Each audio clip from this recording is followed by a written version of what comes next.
Hello, testing. Hello, Chief. It's me, Max. Hello.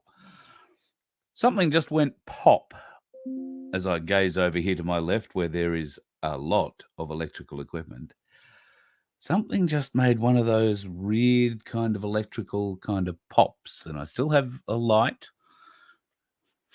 I'm trying to smell for something that might be burning. This could be a very short-lived show.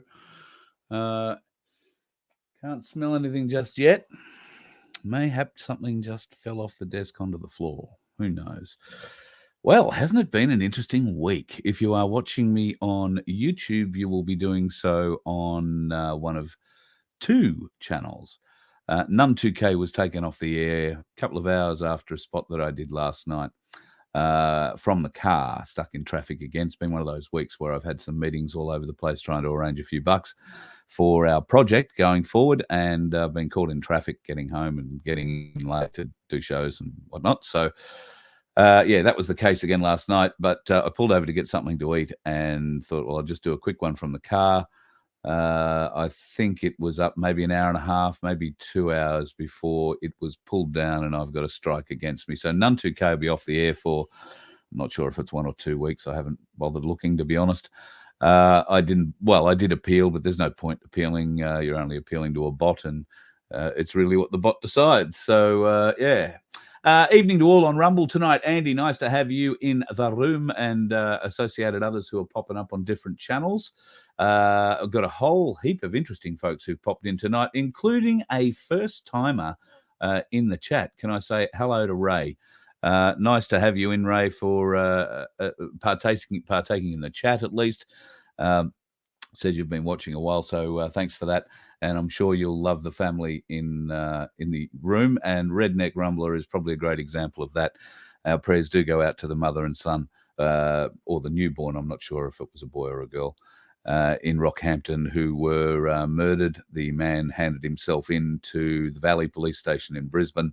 I'm not sure if it was this morning or last night. And I guess he will go through the system from there, which is a little bit disappointing. But disappointing that he's going to have to go through the system, and he'll probably have some mental health excuse or some bloody stupid thing. But anyway, not going to preempt anything. It is unfortunately as horrifying as it is, and we have to understand that a lot of these people who have taken the jab, be it coerced or otherwise, are suffering injuries. Now, we talk a lot, and that's what I did last night on YouTube, a lot about injuries, including ones to do with the heart, ones to do with the blood, and ones to do with the nervous system. I won't mention them again because maybe that's what got me taken off. And potentially the cure for these problems, which I also spoke about.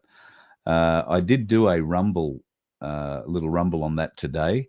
Now, I'm not sure. There are two Rumble channels for Voice of Freedom. One of them is called Voice of Freedom, and I think the other one comes up as Ozai. Now, the only reason I think there are two is because there are a lot more followers on the Voice of Freedom than there are on the Ozai channel. I did this thing from my iPad, and it seemed to load automatically to the Ozai channel.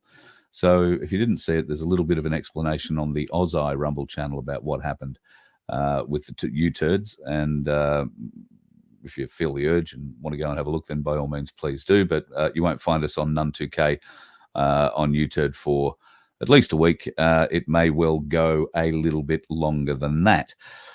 Some pretty interesting things have been happening with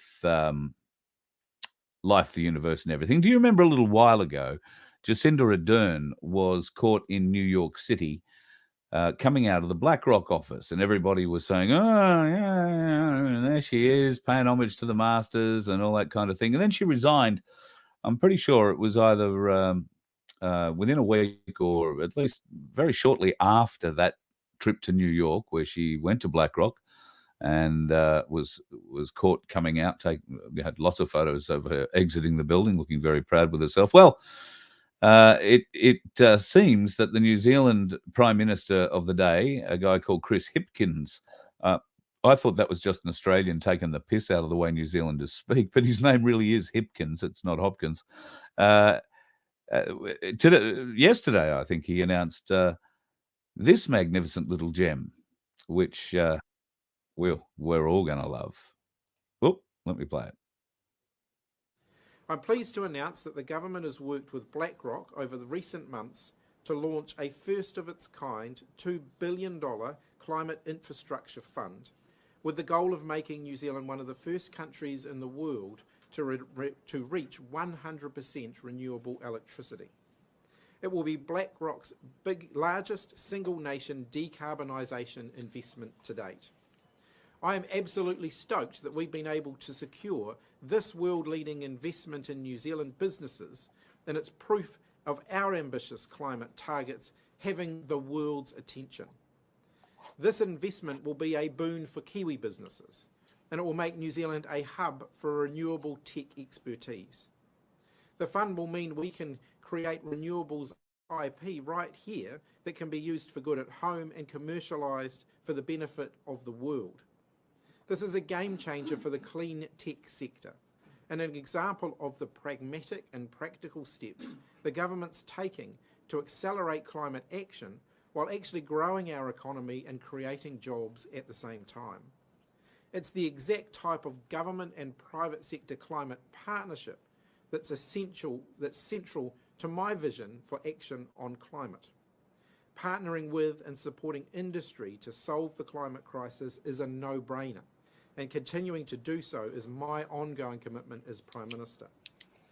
I don't think that it's an understatement to say that today is a watershed moment in our transition to 100% renewable electricity generation and our goal of net zero emissions by 2050. So to BlackRock, thank you for your confidence in our climate plans and actions.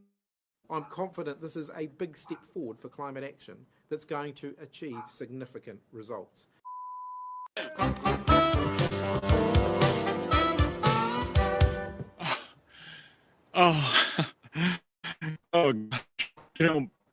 I'm not much on speeches, but it's so gratifying to leave you wallowing in the mess you've made. You're screwed. Thank you. Bye.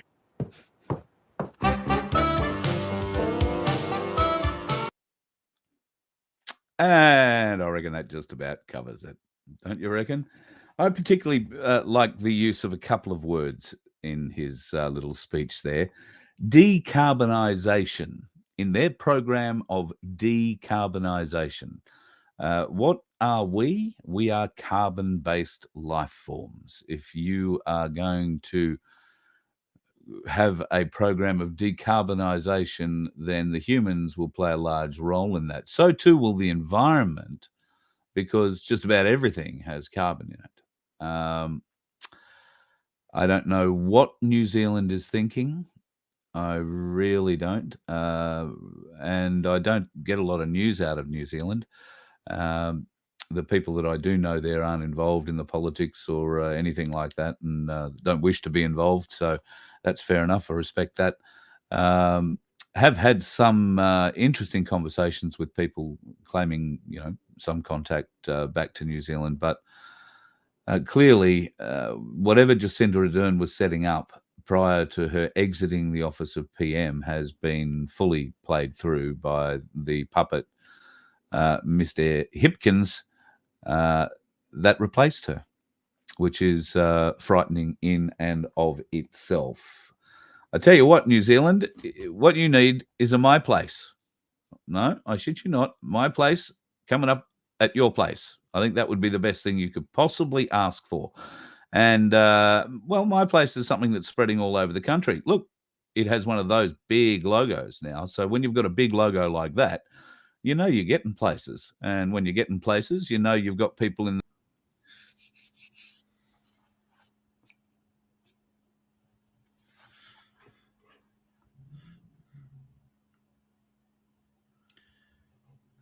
Good evening, mate. How are you? Good, mate. How are you? Very good. I just gave you this great big intro and realised that I'd managed to take myself out, so nobody heard it. But can I just say that MyPlace needs to go into New Zealand by the sound of it with what's going on. I know that they have some building projects over there, but nothing quite like MyPlace, and I really think it could be quite a unifying thing. They're struggling through a lot of the same problems that we are. particularly when it comes to tribal influence and money wasted, particularly in that regard. So fingers crossed, we might be able to get the first MyPlace New Zealand opened sometime in the not too distant future. Well, I got a few contacts in New Zealand, and there has been talk about it. But like you said, they are very busy. All the chiefs and the Maoris are getting their stuff together at the moment. So yeah, nothing in concrete yet, but just some murmurs. Very good, murmurs it is. I've got to say, been very impressed with the emails I've been seeing coming out of MyPlace Frankston. You guys have been really busy. You've got events not every night of the week, but Wednesday, Thursday, Friday, and sometimes Saturday. I know you personally are traveling to events, very regularly. But just at MyPlace Frankston, you've just last week you've had some really interesting evenings of education. Yeah, we have. We're starting to ramp it up. We've had a bit of a lull for the last 3 or 4 months, but because it's yeah, freezing bloody cold. Yeah, look, it is a little bit chilly, but when you get 130, 40 people jammed into that carport, that it warms up pretty quickly. And last night was one of those nights, and we had one a couple of weeks ago when Tim Dwyer was in the house. And yeah, they've been really, really solid. And we've got people coming from all over the place to attend these events. So yes, we're going to be rolling them out thick and fast now. We're getting more education material and more speakers, specifically for what we believe we need to learn and be on top of. There's no point, having speakers come along just for the sake of it. We need to be laser focused on the message and the plan. This is wonderful from MyPlace Kilmore, saying they're a fan of the show. Appreciate what we're doing. Thank you very much for all your appreciation through MyPlace. We love the folks in MyPlace. Kilmore wasn't set up last time I was in Victoria, but it looks like that might be one we've got to stop at when we come back to Victoria real soon. Yeah, Kilmore's actually doing really good. That's Gil out there, and actually seen him in Melbourne at the Farmers Federation on Saturday morning when Wade was there talking. And their group's growing. They've got their own venue on a private property that they've fitted out. So yeah, they're doing well. Excellent. Well, and of course, the growth of MyPlace just keeps going. You're opening up new ones every other day, by the sound of it. Oh, it's slowed down a little bit the last couple of weeks, but we haven't been pushing either. We've been concentrating on, getting back and setting up operations coordinators in each state so that we can actually facilitate and support the groups that we've already started before we go, hammer and tongs in starting any new groups. So we got some housework or tidying up to do to make sure that we've got everything organised before we go on our next kind of marketing and expansion phase, and that includes our not-for-profit unregistered organisation, which will be up and running in September, and also our Unity Hub, which will also be up and running in September. Yeah, so that's well. Before I get on to that, let me ask you: how are you starting to feel about MyPlace now? We're a bit over 12 months. You've been at it a bit longer, but it's around about 12 months now that I've been more closely associated with it. How do you feel about where it's at? I think look, it's still just kind of putting along. It's not. We've got some really solid groups, but overall, it still comes back to the same problems and issues we have with everything else that we've been facing over the last 30, 40 years, and that's personalities, egos. As much as you kind of talk it, people's habits die. That they just carry on, and so we've got a few issues in quite a few groups. When I say quite a few, probably half a dozen groups that have some issues that we're aware of at the moment. But we're trying to iron those out and find a solution for those to move forward. And it doesn't really matter. The fact is that we're doing something. How well it works in each particular group is up to the people at the end of the day. And all of us are on a journey of transitioning from our old mentality into a new world, and that's going to be messy. And I don't care who you are or how well organised you are. It's always going to be messy, and it will continue to be messy. And in fact, I think it's going to get even messier over the next 6 to 12 months as we continue along this, this awakening. So I want to point out something here. The gorgeous Sandy has mentioned too, lots of clashes with egos. It's not uncommon, and certainly it's not unexpected. You and I spoke about it when we were down there doing live shows. It's easy to identify the doers and the wannabes, because the doers don't usually have huge egos. They just get on and do it, and the wannabes tend to be the ones shouting loudest and doing least.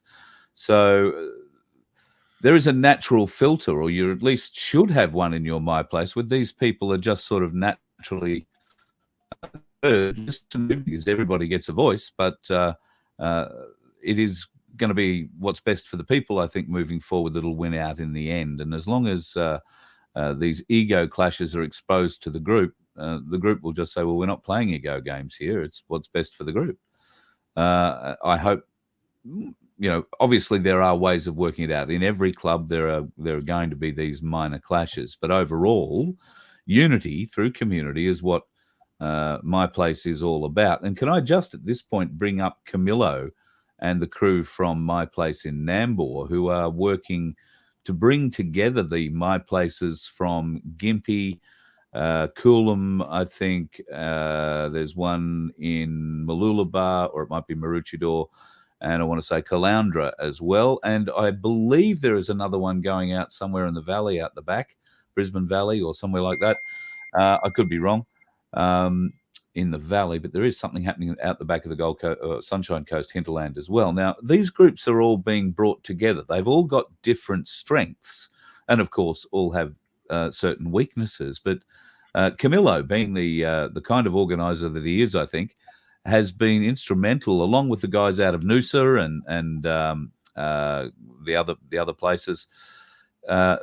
There doesn't seem to be a great deal of ego, and they really seem to be achieving things. They've got action groups that are going to council and achieving change. The 3 women that were going to be kicked off a property in the Sunshine Coast hinterland, living in tiny homes. One woman, I think, had 3 children, single mum living there. Council were going to throw them off simply because there weren't enough bins on the property, or that was the excuse they were using.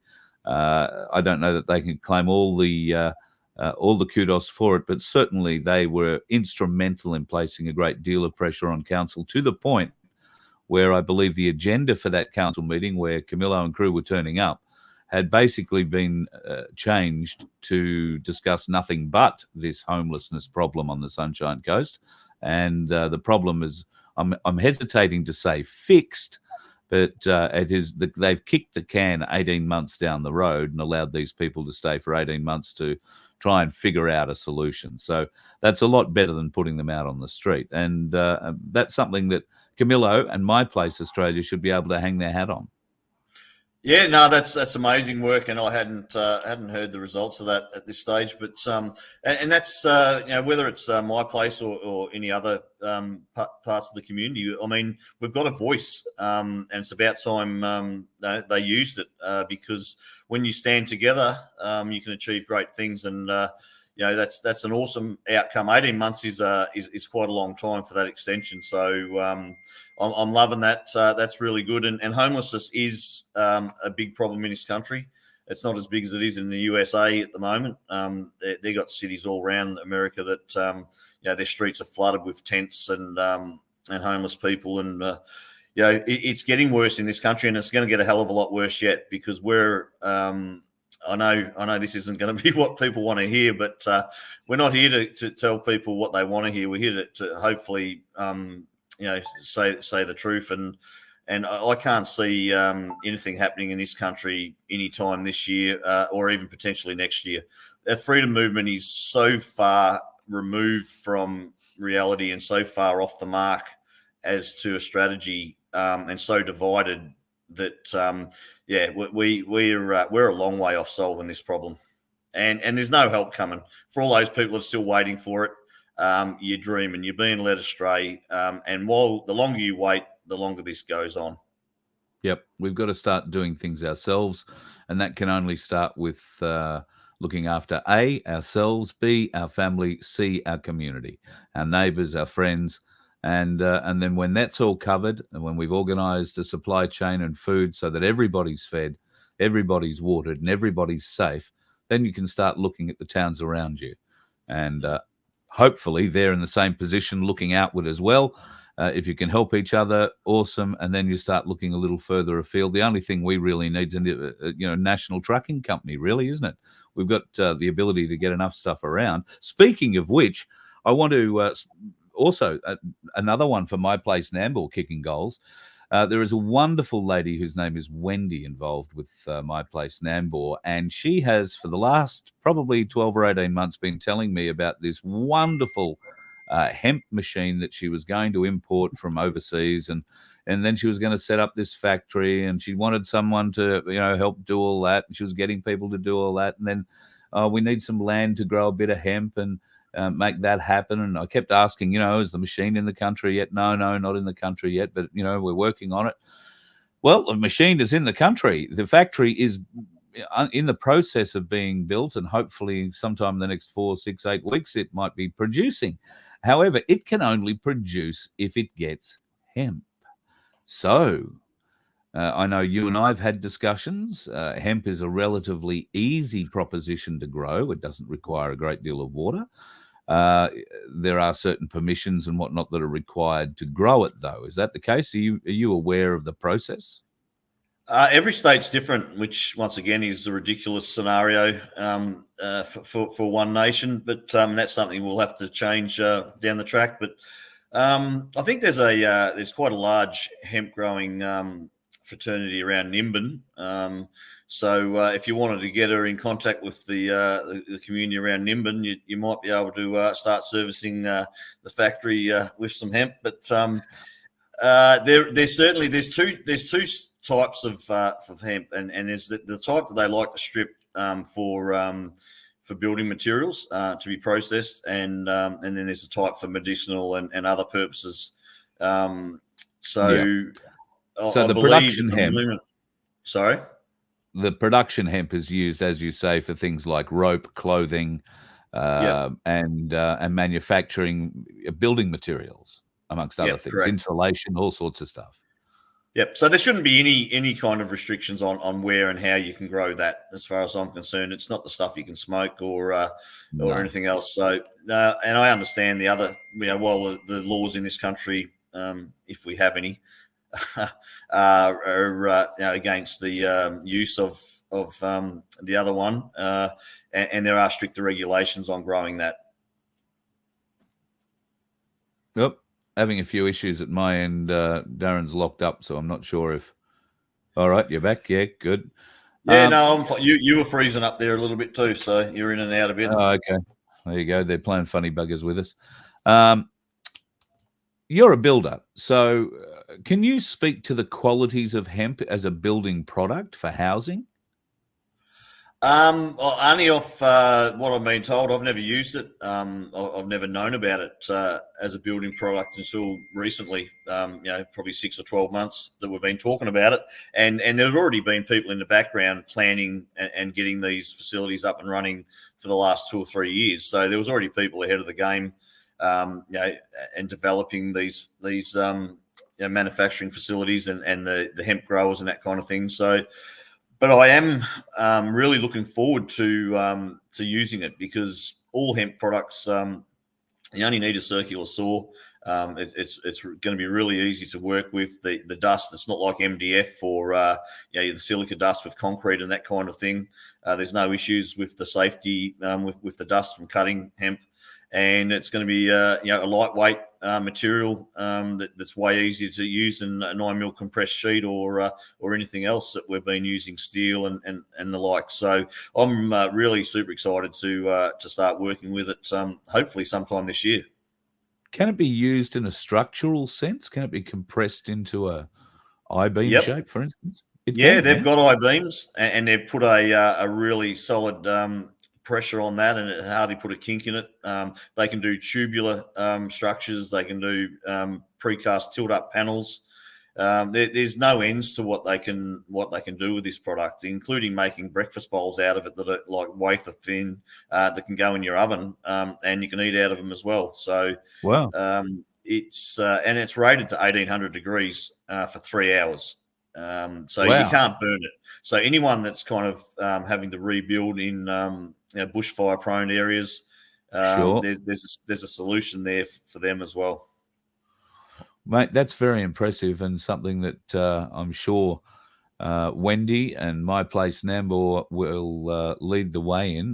That factory is due to be completed in southeast Queensland, as I say, in the not too distant future. And I know that there are a number of properties in southeast Queensland and heading up further into central and even northern Queensland where they're interested in putting in a few acres of hemp.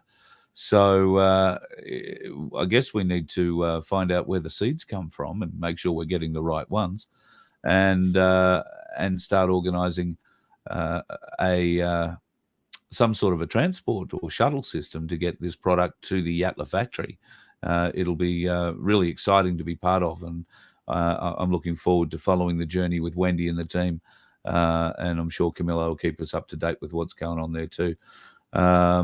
Oh, okay. There you go. It's not going to be just hemp too. It'll be wheat chaff and rice waste and clay.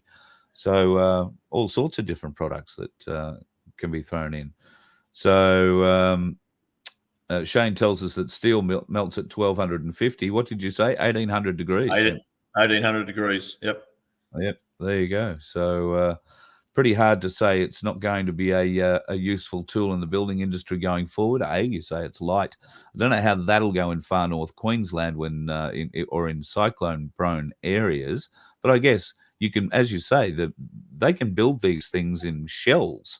So you could have these shells on the ground quite easily and live inside out the ground, if you know what I mean. And well, just because it's light, it may be light, but it's stronger than any other product as well.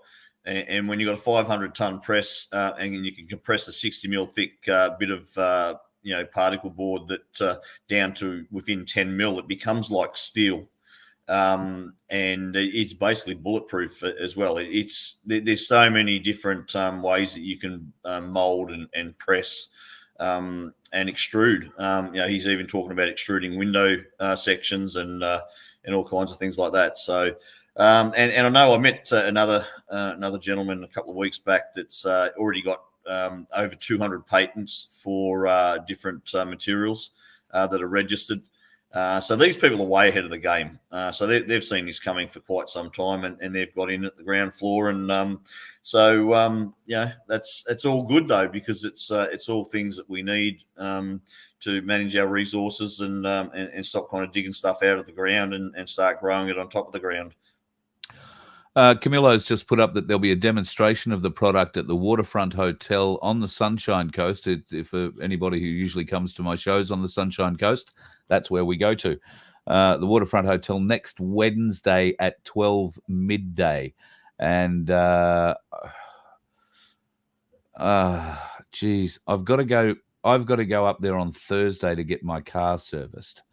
So I'll try. I don't know if I can do the fuel 2 days in a row, but I will try and come to that. And if I can, with everybody's permission, I might even stream that, because I think that would be a terribly interesting presentation for us to get a bit of an eye on. And there could well be, as you say, other people around with machines or the desire to get these machines in and start building product with it.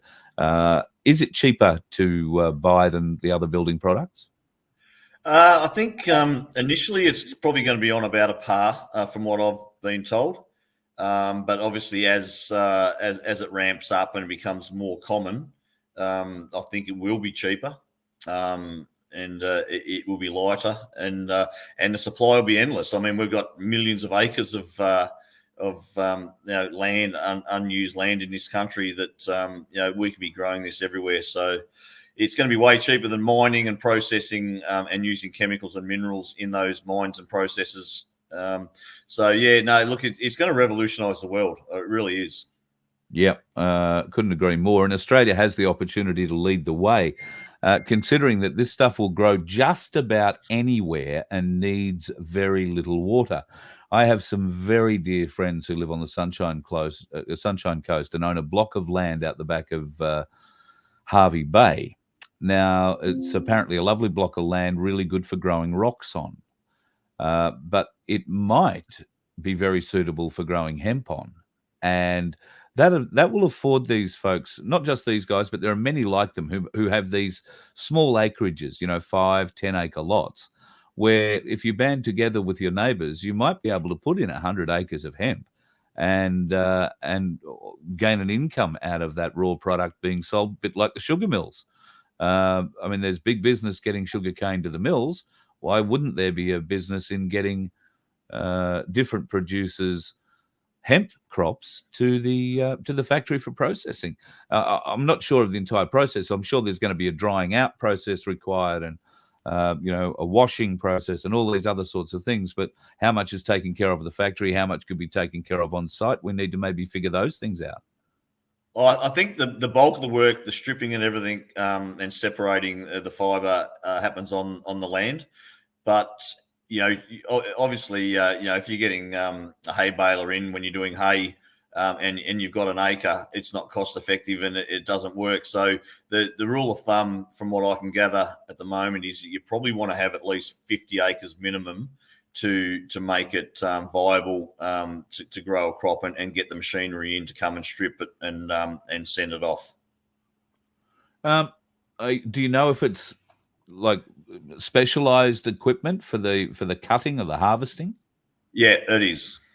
Yeah, right. Yep, it does it all in one. It cuts it off at the ground, strips it, separates it, and then the lot that I saw down at the factory still had quite a few wood chips in it, so it hadn't actually been done as neatly or as good as it should be done. So yeah, there's a process, and there'll be a certain grade that it'll have to be expected before it gets delivered for putting through the machines in the factory. And I guess that grading process will have to do with moisture content and fiber strength and all that sort of stuff. Yeah, well, the fibre is the fibre. I'm not. It'll be fine. It's more separating the fibre and having it. The moisture side of it, I couldn't tell you. I'm not too sure about that. Right. All right. Interesting stuff. But I'm looking forward to finding out a lot more about it. And yeah, I'm sure. Sorry, mate. Oh, that's all right. I was just going to say, keep going because we'll stay on this topic while we're there, because I just want to go back on the council stuff as well. But yeah, go ahead. Sure. Yeah. No. It might be a nice way of being able to bring things to council too. New building products, new businesses in towns to take up council building projects and community building projects. It'd be nice if we can get an economy of scale where it's cheaper than going out and importing our ore back as Chinese processed steel. I think that'd be fabulous. If we can get it from paddock to, well, not plate, I suppose, but paddock to plot, then that'd be bloody brilliant. Yeah, certainly it will be, and there's a lot of new industries on the horizon. So, and even the steel that we do still need to make, we need to get it back in this country. And stop sending shiploads of ore and raw materials elsewhere. And, I mean, that's going to help for all those environmentalists. What better way than, stop sending thousands of ships every year across the seas and then bring 1,000 ships back full of produce or materials when we can do everything, on the land here. So, they're all the things when the people actually get control of this country again, and not the multinational corporations that have everything stitched up. We will be sustainable because it's the governments and the corporations that make us unsustainable and make this planet polluted to the point that it is. So once the people, all the solutions are from the ground up. Nothing's ever going to get solved in this country or in the world from the top down, and it's the people that have the skills, the knowledge, and the know-how to do everything that we need to do. And that's a big part of what we're pushing at the moment, as far as all the arguments about the voice and this and that. We've all got to realise that they're not an argument we need to have. It's sidetracking us from what we need to do. And we have some major issues in this country that we need to be putting all our time and resources and effort into. And the child trafficking, stolen generations that continue to happen through not through out in the back jungle or crime gangs in Mexico. I mean, this kind of stuff's happening in our country right under our noses. By departments and all kinds of things, and we've got women all through this country that are trying to hide to protect their children. It's just a disgusting place that this country's in, and we need that problem solved. And we're starting to get that Penny, who's doing an amazing job from Port Macquarie, getting this up and running about Save the Children. You're going to be hearing a lot more from MyPlace about this issue and us coming up with solutions to work on. And we won't be voting or rallying or doing any of that kind of stuff because there's far more important issues that we need to be working on. I'm not sure if you've had a catch-up chat with Dave today, our mutual mate. Yep. But he's got something in the pipeline that, if it comes together, that's something I'm very prepared to get behind with the Voice of Freedom, and it's right along those lines.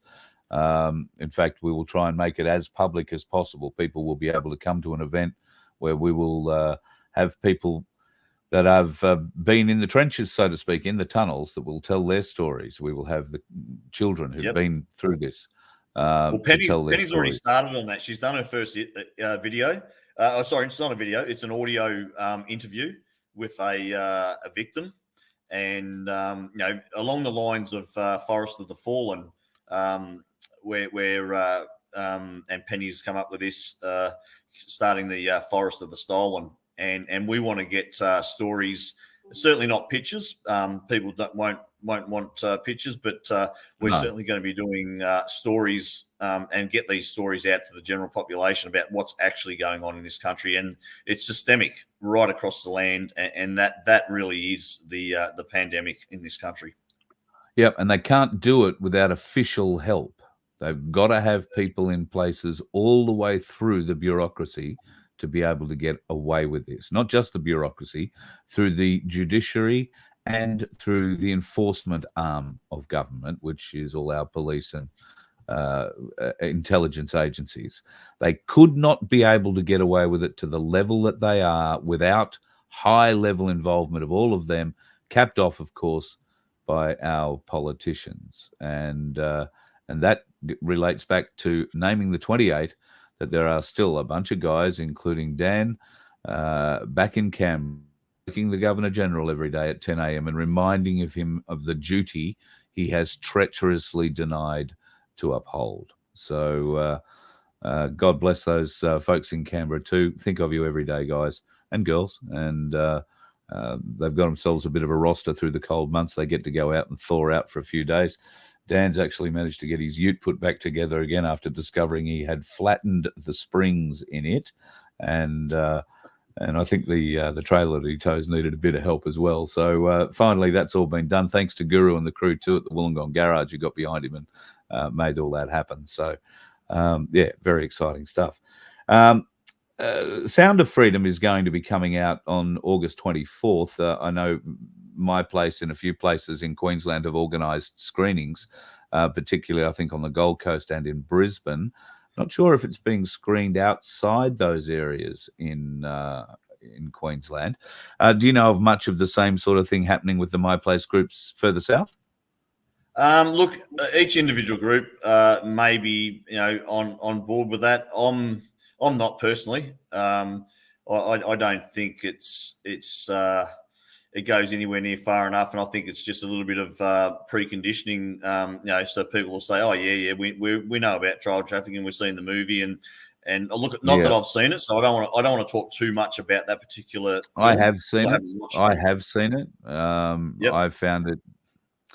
I thought what you said, it doesn't go far enough, very aptly describes how I felt when I walked away from it. There was nothing in there that I found terribly shocking or hard to watch. Yes, it's a horrifying thing that happens with the kids, but this is a very soft version of it. And a lot of the violence, a lot of the sexual violence is implied. Whereas, I don't know about you, but I've certainly seen the real thing in some of these rabbit holes that we go down, and I don't believe it goes far enough. So it might be interesting to maybe open the eyes of some people to the fact that it is going on, but they're going to put that down to it happens in another country. It's not happening here in Australia, and who would do that here? And that's why we want to highlight. Yeah, sorry, mate. And that's why we want to highlight off the back of that conversation we had this morning, and the conversation I had with David, and the subsequent conversations I had after I spoke to him, and straight away, your mind goes into overdrive about actually what more we could do. So we've already, and that's why I spoke to Penny, and she's already ahead of the game. She's already started to do these interviews, and we're going to have a dedicated group to expose this and research what's going on, and get these stories collated, similar to Forest of the Fallen, because it's an absolute crime that this is going on in this country, in a first world country, and it's not even spoken about. It's not known by anybody. Everybody thinks child trafficking and that kind of thing is in the far off jungles or deserts, through Mexico, when it actually happens in our own backyard. And the awareness needs to be out there. It's all part of people understanding just how sick our culture and our world is. Well, I'll have to give Penny a ring, because I might just have the platform. I am putting together the Voice of Freedom radio station. It's don't roll your eyes like that. It's going to have a lot of good rock and roll music on it. You're going to love it. But it's also going to be a platform for programs just like Penny's making. So if she chooses and wants to stick them up there, we'll give her a place where they can be shared and listened to as part of another program, or part of one she wants to create herself. You and I have been talking about potential programming opportunities going forward with MyPlace, and I look forward to talking about those more, at a more appropriate time. Anything else you wanted to touch on before I let you run? Yeah, just a couple of things, just on the back of what Camillo and the crew up at Fraser Coast Council, I think, have done in the last couple of weeks. We also, I don't know if you remember, back in February, we got behind a group that formed to save Longstreet Reserve up in Langwarrin, about 10 minutes out of Frankston. And the council, they'd already decided that this was going to be turned into a child care centre and kinder, I think it was. And this reserve and park that had been there forever was going to get bulldozed, or 3/4 of it anyway. And so that decision finally came through at the last council meeting, and that development is no longer going ahead. So it's a massive win for people power, and people. And it wasn't, we got behind another group that started a group. We pushed as hard as we could, and but joining together and pushing on a particular topic is what we need to do. And whether it be the homeless, whether it be the park, or whether it be another issue that's in and around town, and the same as the guys have done up at Nambour, or the Sunshine Coast, it's the same thing. The people have the power when we get together and we express our will. And a will's not something that you only do when you die. We have a will daily, and we need to implement that will and bring people together and push back and say, no, we're not happy with that. This is our community. This is not what we want for our community, and we're going to have our voice heard, and we've got to be louder and get bigger as we move along. So that was a big win down here, the same as the guys had up there. And we've got our next project, which is not even, it's probably 40 minutes from Frankston, is the Beaconsfield Reservoir. Oh, now you're back. There you go. I missed about all of what you just said there. The turkey's got cool. involved.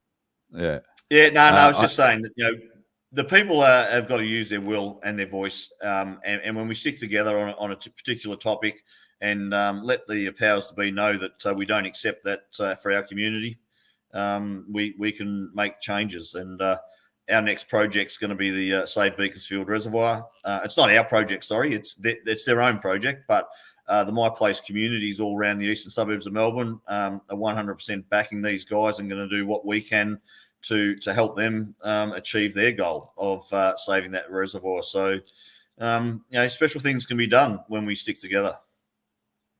Yep, absolutely. Shoulder to shoulder, we are much stronger than walking solo up a path. So I couldn't agree much more with you, buddy.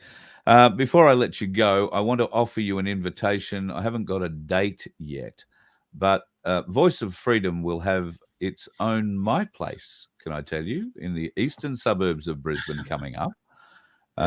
It's a new venue that's opening, and they've very kindly offered us a place to come and have, well, as many events as we want, really, but we'll start out at maybe one a month and see what we can build from there. It's going to be quite the community event. It will be an invite-only venue, at least in the short term, until we can figure out exactly how many people we can fit and feed at the same time, because the venue is not only licensed, but there'll be food trucks and a few other bits and pieces around for us too, to partake in while we put on a show.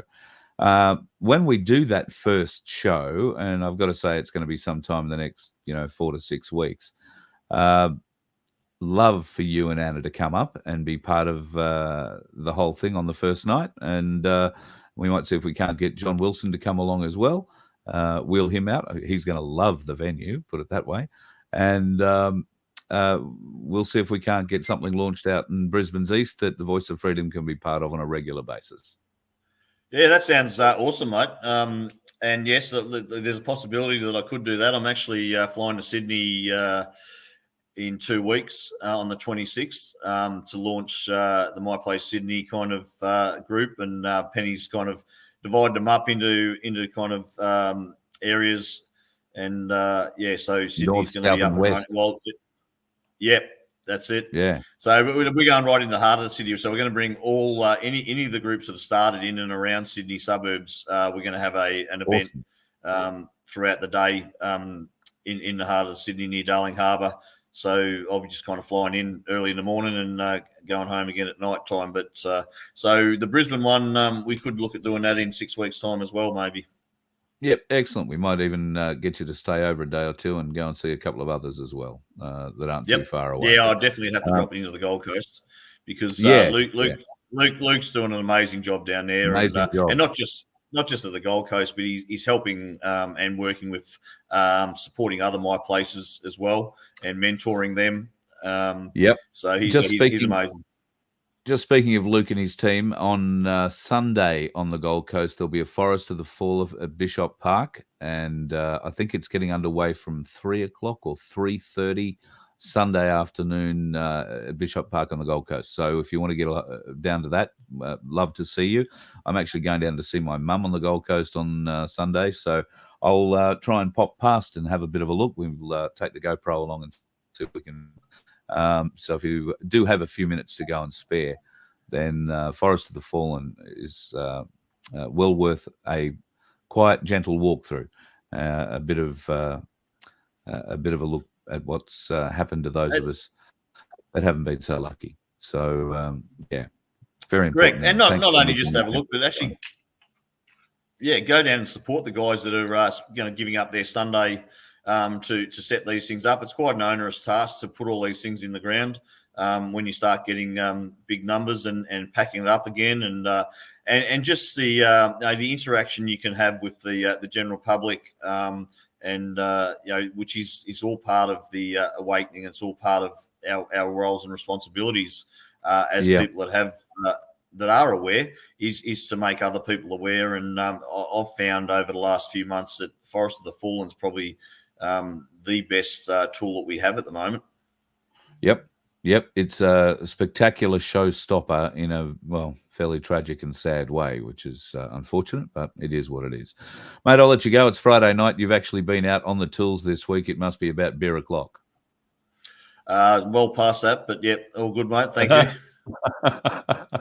All right. You have yourself a great weekend. I'll look forward to talking to you again real soon. Yeah, you too. And thanks again, Carl, for giving us a platform to get a message out.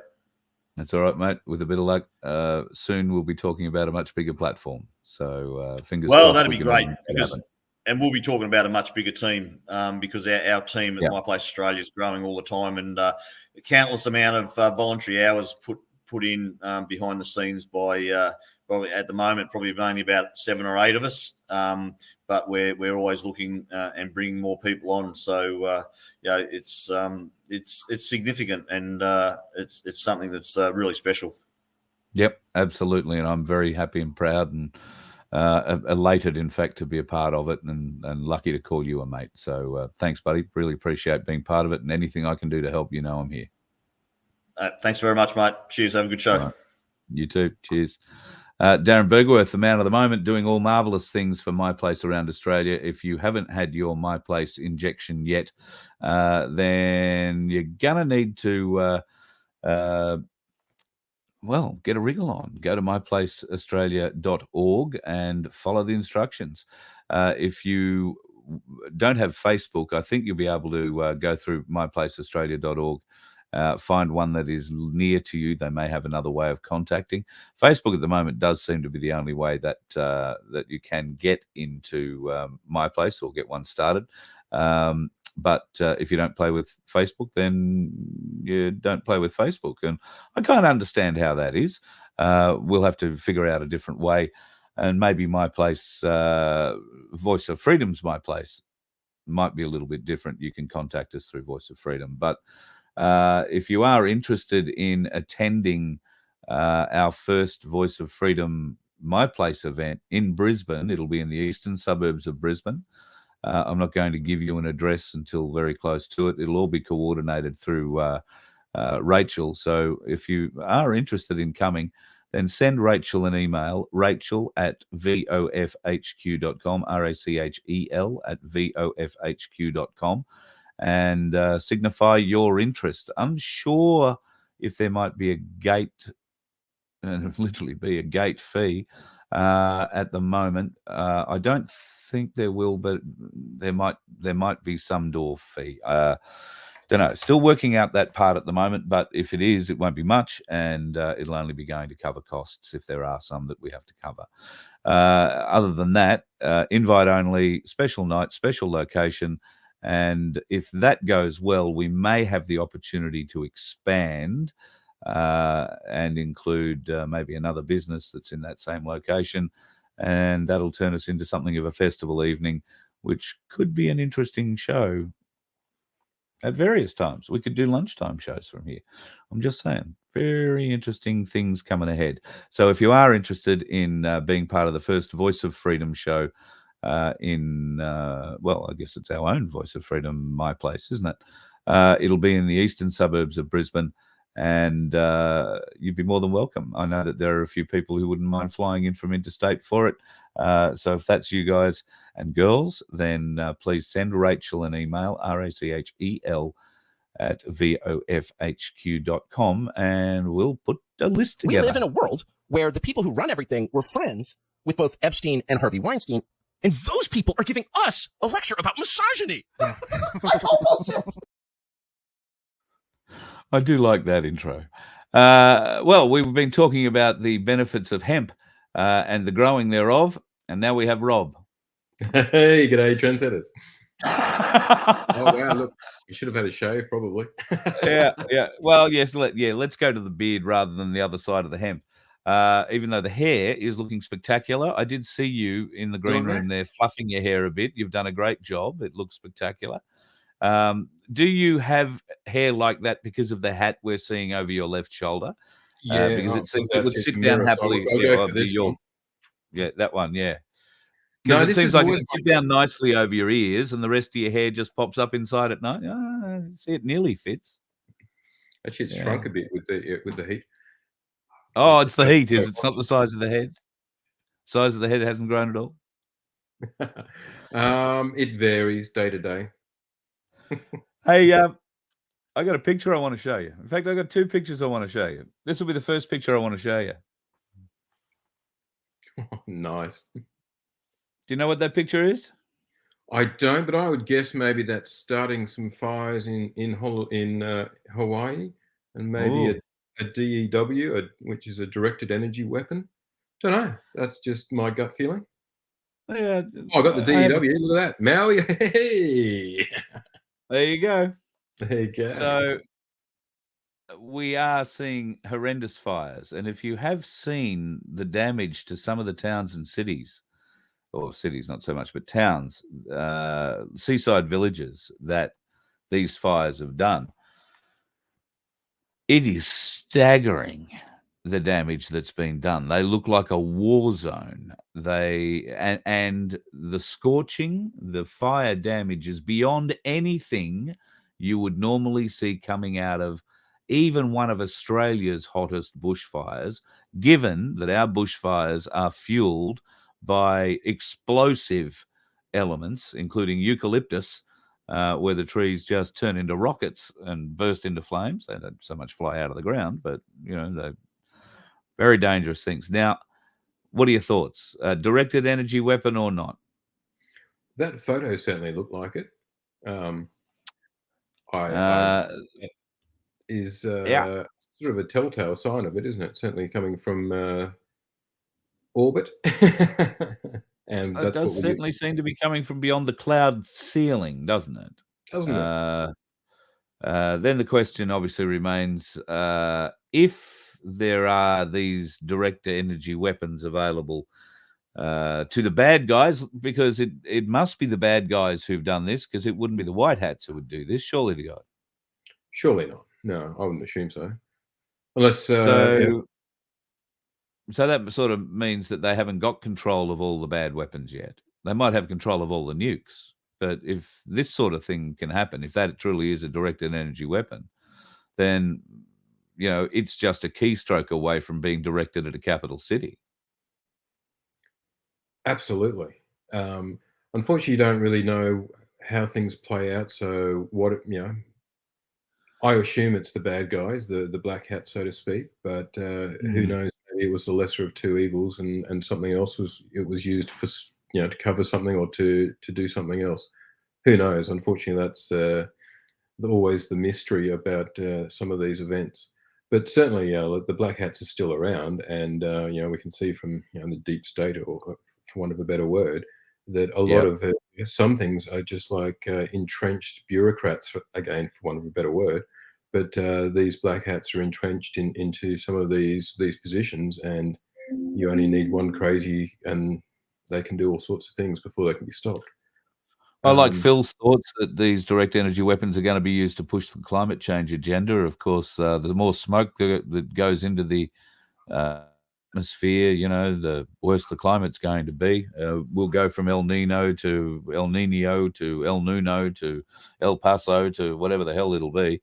And nothing will make any difference. In fact, I did hear, I don't know that it was actually a serious plan, but I did hear talk that there was a plan being put forward from the EU that would limit the amount of direct sunlight days in summer that Europe would get because it's too hot, so that they would spray whatever it is that they spray to dim the sunlight coming into Europe during the summer. Right. Because people were dying of heat stroke at 28 degrees. Now, okay, 28 degrees when you're not used to anything like that, can be significant. I understand. I'm not trying to diss the fact that 28 is not hot really here in Australia, but in various different parts, 28 degrees can feel very different here in Australia. In North Queensland, 28 degrees is very humid, very warm, sweaty, muggy. In Victoria, 28 degrees in midsummer has probably got a north wind blowing through it. That means it's come directly off the desert. It's a hot, dry, very, very not humid environment, very dry environment. So we run the gamut here right across Australia with the way that works. The climate change argument is, I would say, faltering at the moment. Rob, would you agree? Definitely. I mean, they have to continually manipulate figures and change things to try and keep it realistic, knock out certain eras, and all sorts of things. But I'm old enough, like yourself, that I remember the 70s and 80s when we were going into an ice age. So remember that? Absolutely. Yep. And then we went into man-made global warming, and that didn't work. So then it's called now climate change, which covers anything. It can be hotter, it can be colder, there can be fires, there can be floods. It's just all climate change. Just all climate change. That's when the red flag should have gone up for everyone, when they changed it from man-made global warming to climate change. It's like, that's most people should have woken up then. But then I think they keep indoctrinating the young in school, and that's how that comes out. You know, all of a sudden we've got millennials talking about climate change, and we look at them and say, yeah, well, we knew it as global warming until the lie fell over, and they say, what? Global who? No, it's got nothing to do with the WEF. Bullshit. Stephen raises a point here which will lead me into what you want to talk about tonight. He doesn't understand the quantum financial system. Welcome to the world, Stephen. Congratulations. There are a lot of us in that same bucket. Can I recommend to you, go and have a look at the QSI training. It is very helpful when it comes to learning and understanding what the quantum financial system says it will be. There is also some very interesting things. I had a great conversation with a Bitcoin friend of mine yesterday, where I was educated a great deal on what's happening with finance systems behind the scenes at the moment. People might have been aware the ANZ and Suncorp were merging or trying to merge together in a $4.9 billion deal that quite frankly would have saved the ANZ's ass. This was knocked on the head by one of the Australian business commissions, whether it was anti-corruption or no, it wasn't certainly anti-corruption. It was anti-competition, I think it was. They knocked it on the head, and they said that they would be prepared to look at a merger more between Suncorp and the Bendigo Bank Group, which would still leave them as a tier 2 lender or borrower, not a tier 1 bank like ANZ, NAB, Westpac and the other. The other point on banking at the moment is I don't know if there's any NAB banks near where you live. I walked past one near MyPlace the other day, looking to go into it actually, and it's all boarded up. It is being redone with, I forget now, let me just try and drag it out of my phone. I took a picture of it and then didn't bother sending it to myself. But the wording on it, I found very interesting. It was being refitted, and I'm paraphrasing now, refitted for the security, comfort, and ease of your future banking needs. It was something along those lines. Now, it made it sound very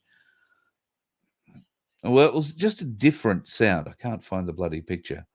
I got pictures of all sorts of interesting things in here, most of which I can't share. But the one, because I'd take so many photos, a lot of which I do share here.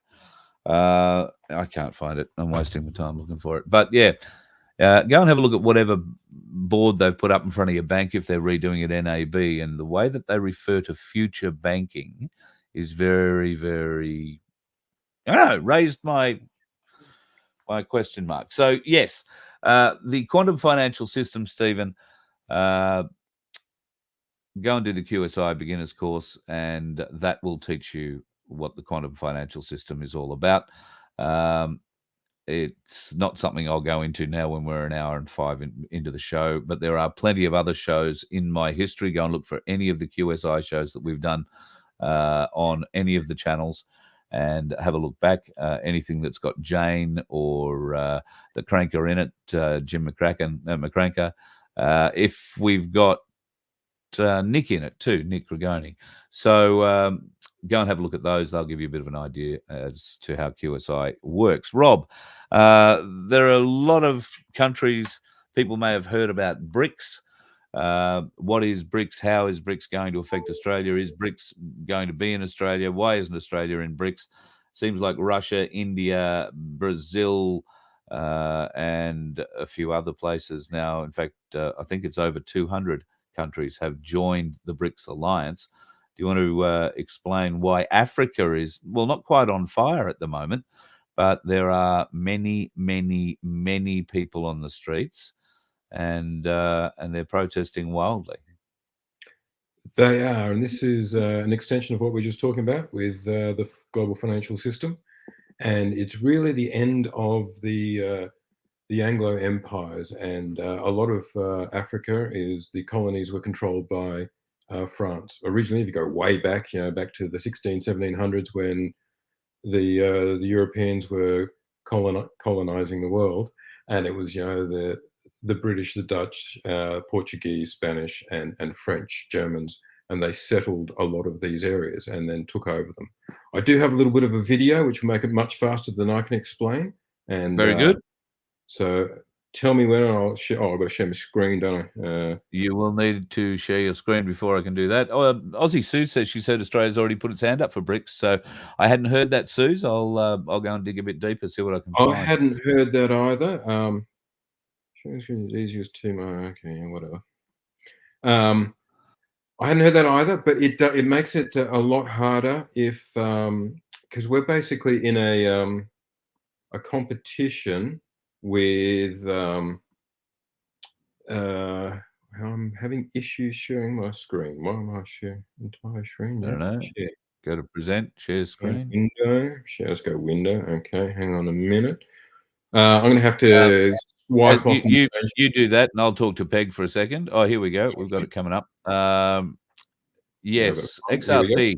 Well, XLM or XRP are the ones to have in the crypto world at the moment. Although Bitcoin, if you've got it and you don't believe that it's going to go down to zero, is probably worth having too. Considering the bloke I was talking to yesterday is very much into Bitcoin and doesn't see an end to it coming anytime soon. So if you're into crypto, pay money, take your chances, and be careful of the scams. There are many of them out there. Robert, we are now getting an infinity screen. So that's beautiful. Okay. Am I good to start? You are good to start. The French Empire was one of the most powerful in human history. No, you're sharing the wrong screen. Am I? You must be, because all I'm seeing is an infinity Oh, screen. wow. Yep. There we go. Okay. You look great, but not quite like that. Well, so I'm going to have to sort of swipe off again, see if this works. Yeah. I'm just going to go back to Rose here. XRP eventually, not for the man on the street. That's right. Anybody holding XRP, I'm led to believe it will be bought back. And XRP will be the international trading format to get money traded internationally, if you like, or sent internationally. And that will mean it'll be a level playing field as well. It won't be, whatever 75 cents to the dollar is now, or 66 cents to the dollar, the Australian dollar to the US dollar, or whatever. It'll be based on gold, and gold will be worth the same everywhere. So gold's value doesn't change in different parts of the world. Gold's value stays the same all over the world. And that's why your gold-backed dollar will remain a dollar's worth of value, regardless of what country you spend it in. So XRP will eventually be a way you won't be able to spend XRP. They'll buy it back off you, and you'll get XLM for it, I believe, or something else. And you'll probably need to hook up to Binance or one of those other trading type institutions. And there will be very trusted ones. Binance is one that I know is quite trusted in the community now. So, and they have set up AUD gateways into Australia for other things, including PayID, which has been taken out of the Commonwealth Bank's list of services. because there were some instances they found some security deficiencies, some ways that people were able to, even through two-factor authentication, be able to get through and hack into accounts and take money from them. So Binance were working with PayID to give them what they call a gateway into Australia, an Australian dollar AUD gateway.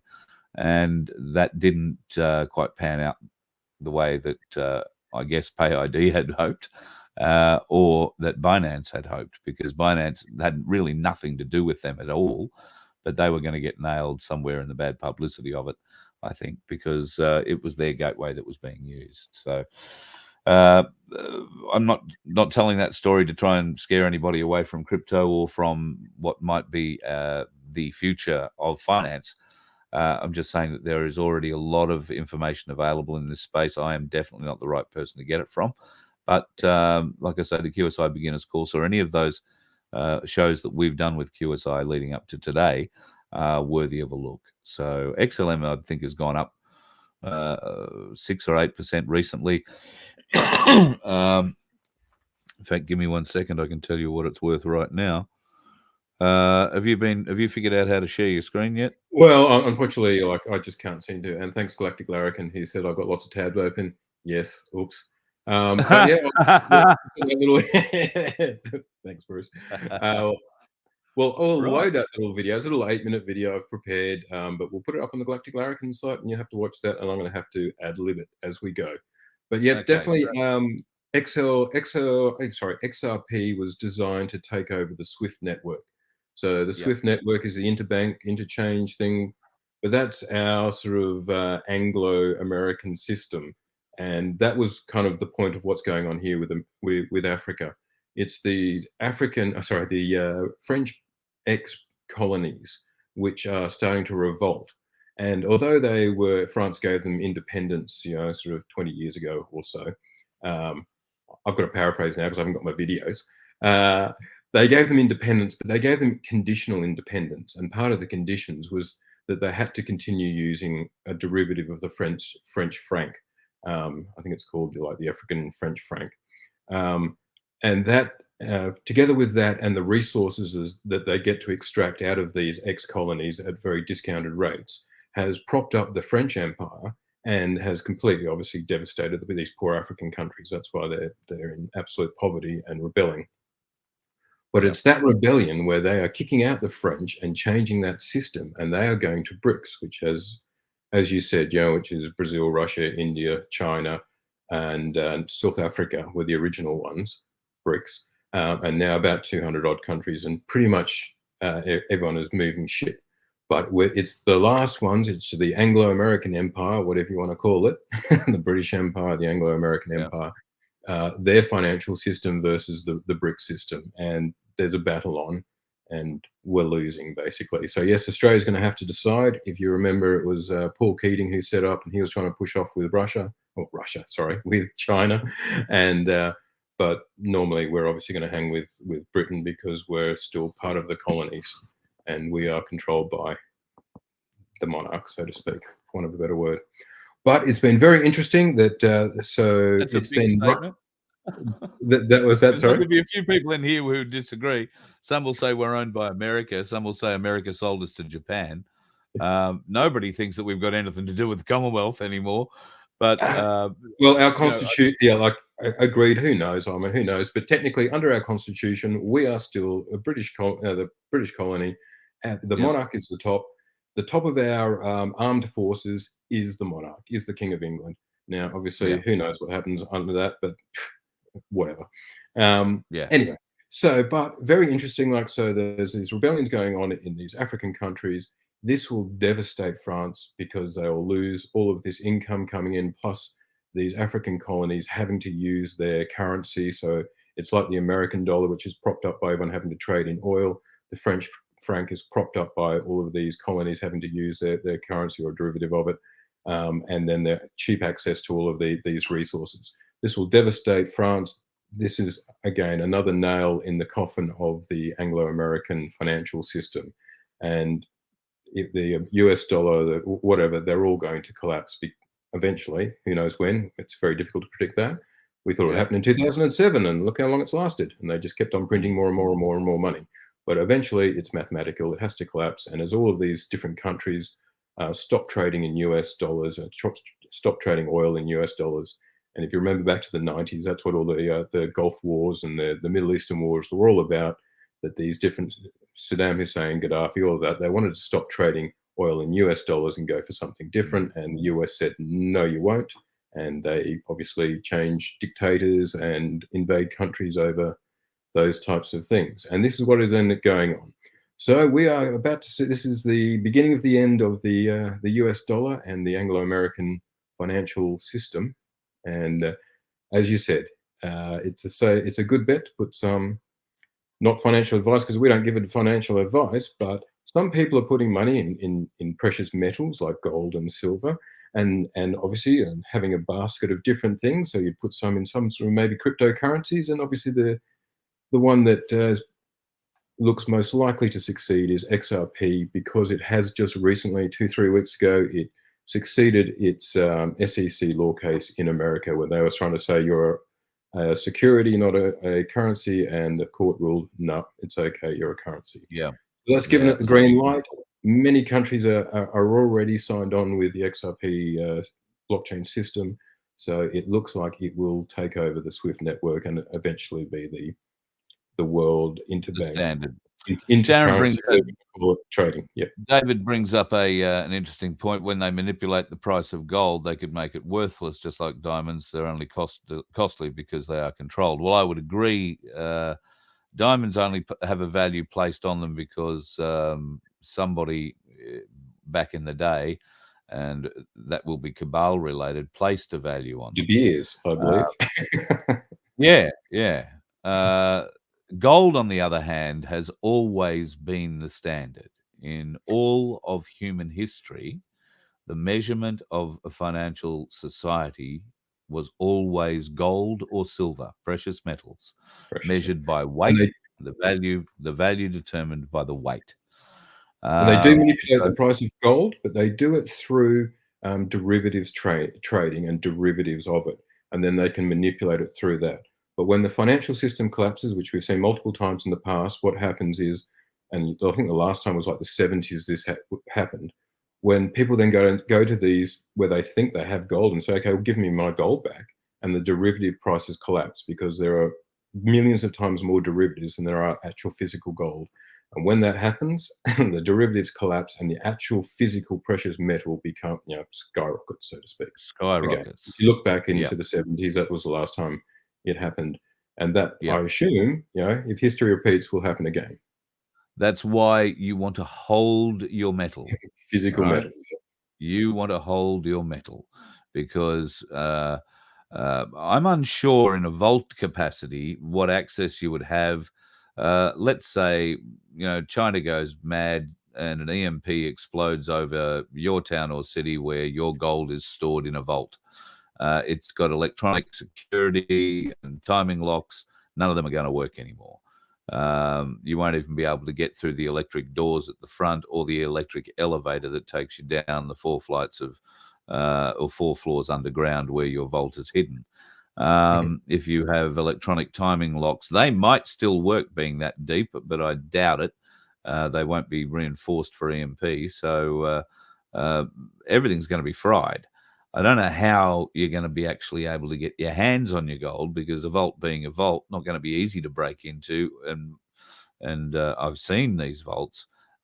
Getting into one would require a lot more materials and skill that I have. You need Ocean's 11 to come in and help. Yeah, big time. But so holding the metal for me is the thing. Sorry, the other issue, rather than just like an electromagnetic pulse, but if you again look at history, back in the 70s when America went off the gold standard and all of this happened, they literally made people turn in their gold. You have to hand it into the government. They bought it off you at a fixed price or whatever it was. So I don't remember it, but I remember like at school and a teacher that's why a bullion of silver and going, wow, look at this. And this is part of the reason why people have really reached out now and gone gold or metal detecting, particularly shows like Aussie Gold Hunters is going through the roof, ratings-wise. And every weekend you see people out in the bush every weekend swinging detectors, all hopeful of finding those few extra bucks. And let's face it, it's not, well, I was going to say it's not difficult. It is difficult. But if you are dedicated and you want to go up and spend a week in an area where you believe there's gold, if you swing in the right place, you can come home and not only pay off your mortgage rather than just pay off a couple of months of the mortgage, but you can set yourself up pretty well. Now, if you find that gold, the government doesn't know you have it, right? Unless you actually go and sell it or you turn it into a bar, the government doesn't know you have it. So therefore, handing it in would be absolutely stupid. Oh yes, here's the gold I have, and here's the gold that you don't know I have that I found. Allegedly, not that we'd encourage. Allegedly found. Allegedly. I can show you We the don't. gold that You I should found. follow. You should follow everything the government tells you to do, all the time. Yeah. No questions asked ever. No, and if you believe that, I've got a bridge in Sydney to sell you. So. Frightening what some people will believe, though, and sadly that's been borne out in the last few months. So, what are we expecting out of Niger or however the French say it? We're not expecting much of a fight out of the French, though. I think we safely say that they've never put much of a fight up in anybody's. Again, this is, I said, we'll put this little video up on the Galactic Larrikins, about 8 minutes. It's worth watching history and then goes through all the different things of what's going on. But the other thing, remember, the French don't use their citizens, do they? They use the French Foreign Legion, which is their version of mercenaries. But we're not allowed to call them mercenaries because that's obviously illegal and against Geneva Convention. So we call them private military contractors, PMCs, which, of course, America had the famous Blackwater. And if you've been following the Ukraine war, the Russians have the Wagner Group, which is their version of the mercenaries or private military contractors. And so it's the Wagner Group who have gone in there and they're controlling all of these ex-French colonies, Niger, and I can't even pronounce the other one, so I'm not going to even try. But and the Wagner Group, they're not just mercenaries. They also have been taking control of the actual assets. So they're guarding the assets, but they own a percentage share in them. And it's very, very interesting. Let's just say it looks like it's a cover for some intel operations maybe, and this is how the Russians work, but it's also how the Americans worked and the French and British, and how they all run. They don't do it directly, or even you could look at right now, a great example is with Biden and with Burisma and how all that's worked. They can't pin it at them, officially they can't pin it on Joe right now because it's all manipulated through, it's the son who's then done a deal here, they'd move it through different offshore companies and shell companies here, shell companies there. It's all manipulated and moved around.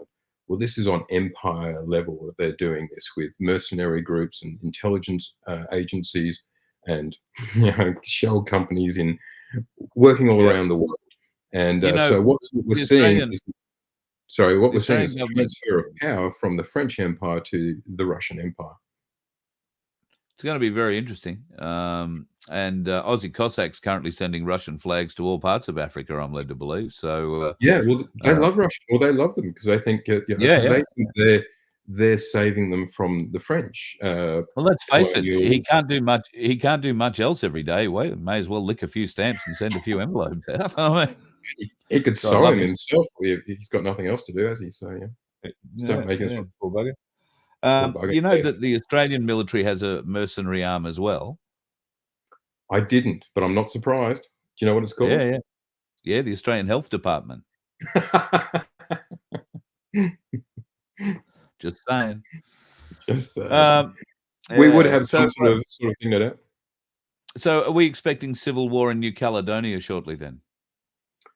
No, but to finish, with the Niger, that it is very possible, probable, I would even go, that after the Ukraine situation, which is the Ukraine war is a proxy war between NATO and Russia, that this is setting up for the same, because basically NATO and Russia are facing off again in Niger and these African countries, and you know what it's like. The empires don't like to fight on their turf and have their people killed. They like other people to do it for them. And this is the proxy war, which could blow up in Africa. But regardless, it's under the financial system, it's going to be devastating for them. Right. Sorry. New Caledonia. So I didn't know. Oh, so New Caledonia being the French. Ooh, they're pretty happy there, but they're pretty laid back. You know, they've got the island lifestyle, subsistence. So they probably don't have the same motivations as the poor little Nigerians or Niger, who are, you know, hand mining cobalt and gold in the sun and being flogged to death. So yeah, my experience with Fiji, and I assume New Caledonia would be very similar. It's a very relaxed, laid back sort of lifestyle. So it might take them another century or two to revolt. Too much carver. Superman, Supermoon, is that how they? I don't know if you meant to say Supermoon or Supermoon, but there you go. Why didn't Charles mention Australia in the crowning ceremony? Pretty simple. He wasn't pledging allegiance to Australia. He was pledging allegiance to the Catholic crown and all things Catholic. During the pledge, I think he was wearing the St. Edward's crown. That's the Catholic crown. At least that's my understanding of it. I didn't watch the ceremony, but that would be my reply as to why he didn't.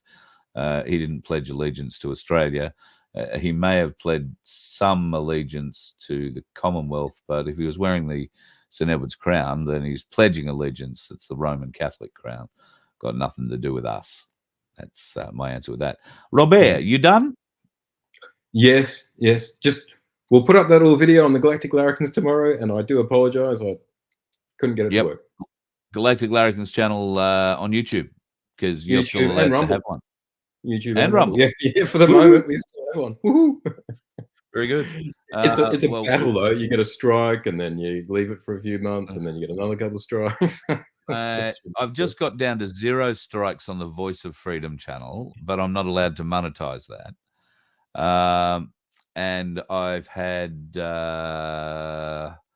until the 27th, or maybe it was the 24th of August, I was going to be down to 0 strikes on None2K. So I'm now at 2 strikes on None2K, and I'll be off the air until close to the time where one of those strikes will drop off, and I'll come back on. I'll still have another strike for 3 months. So, but it is how they keep the suppression going. So for those that missed out, I saw Veronique pop in early and say she wasn't going to ask what happened. I was discussing a few different things on the channel last night, where a bit had to do with the spicy cough, a bit had to do with the spicy jab. A lot had to do with the poisons, the venom that is in the spicy jab, and a couple of, well, particularly 3 research documents that were presented independently that discussed the results of injecting mammals with those toxins individually. Quite surprising. Yeah, quite surprising. And then injecting those mammals with nicotine after they'd been given myocarditis, type 1 diabetes. Those words, mate. La la la la la. Gosh, do you want to Well, use another I'm not mentioning them in any. Well, maybe I am. I don't know. Well, if I'm not on the Voice of Freedom or Voice of Freedom on YouTube tomorrow, you'll know why. You'll know why. And start going for just Twitter. Come to Rumble. Yeah, well, I've got to start posting stuff on Telegram too. People have been saying so. Maybe I'll just start downloading and uploading the show on Telegram after too.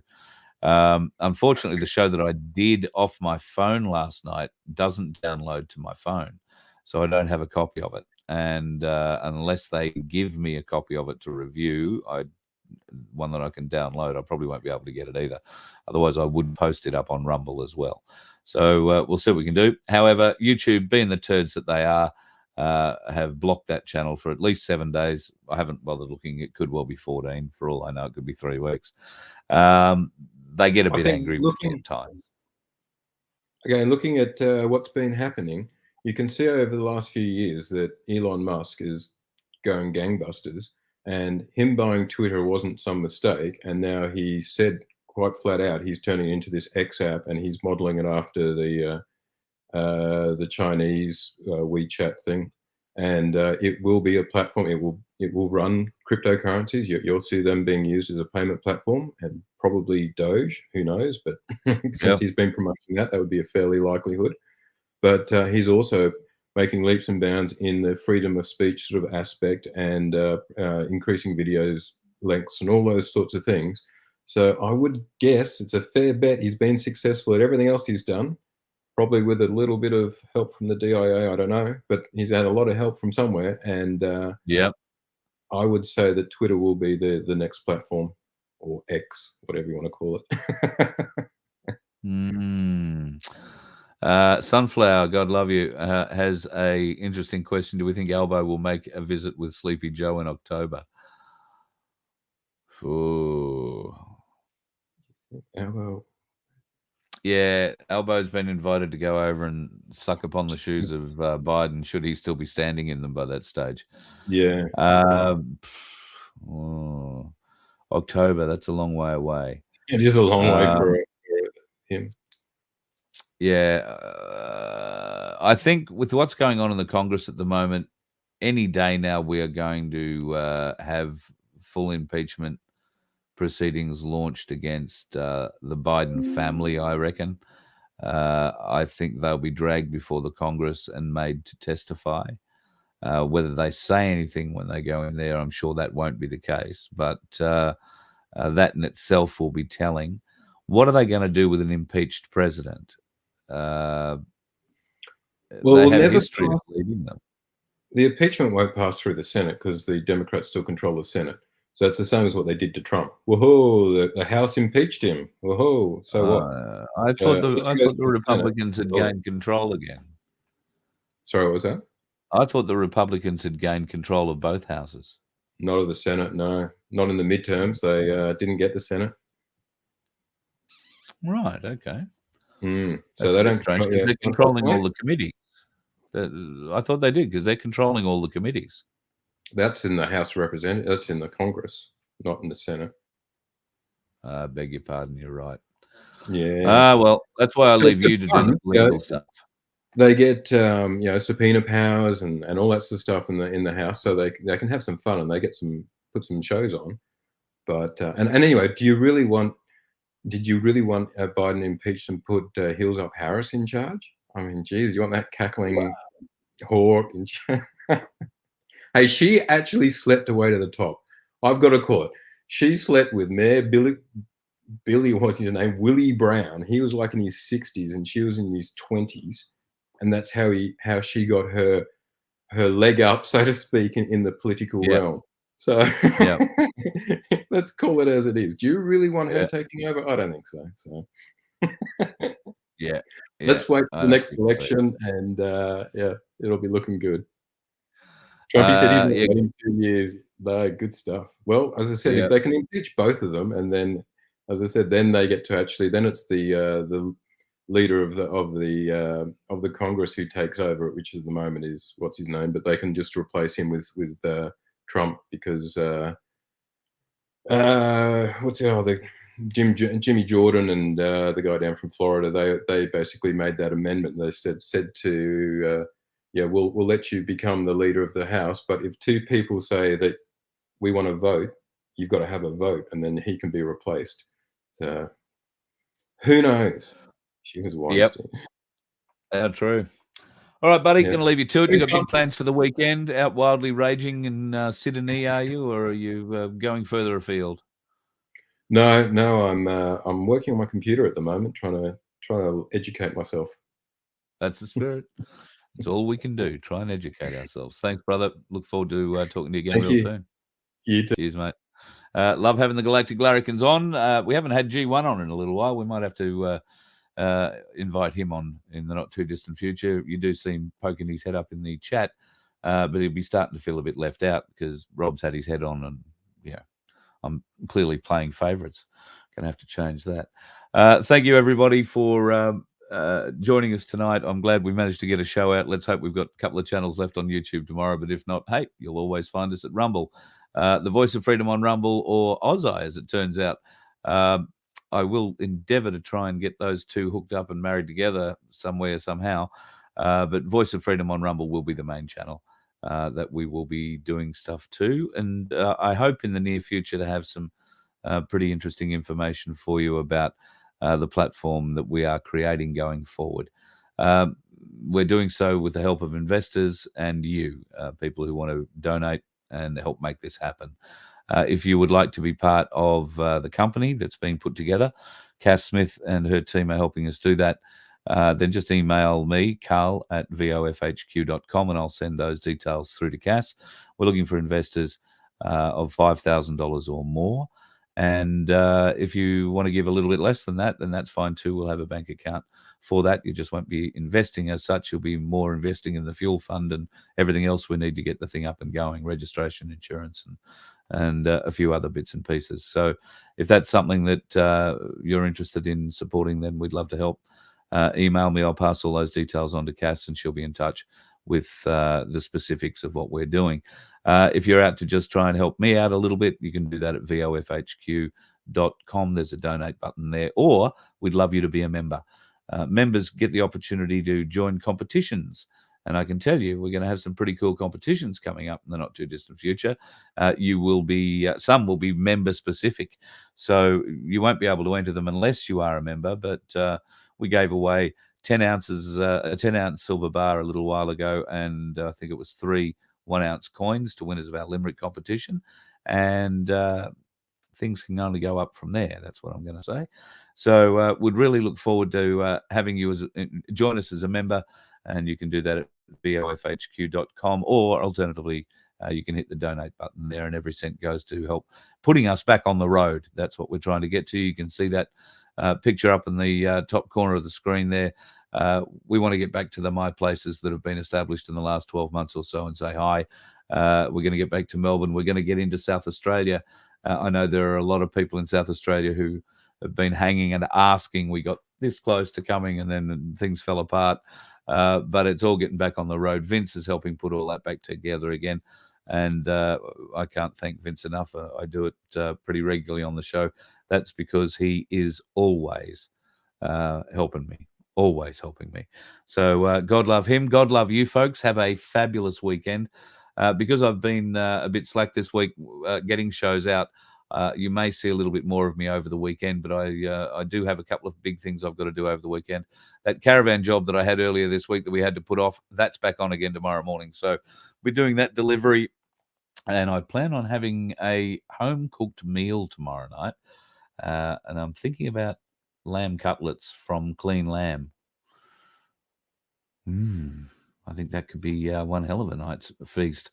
If that is the case, and if I do get creative cooking-wise, you never know. You might see something from me. At least it'll keep me off the road, because there's plenty of dickheads out there. We don't want to be a part of that. Have a great weekend. Stay very safe, folks. You let one ant stand up to us, then they all might stand up. Those puny little ants outnumber us 100 to 1. And if they ever figure that out, there goes our way of life. It's not about food. It's about keeping those ants in line. That's why we're going back. Does anybody else want to stay? Let's rock!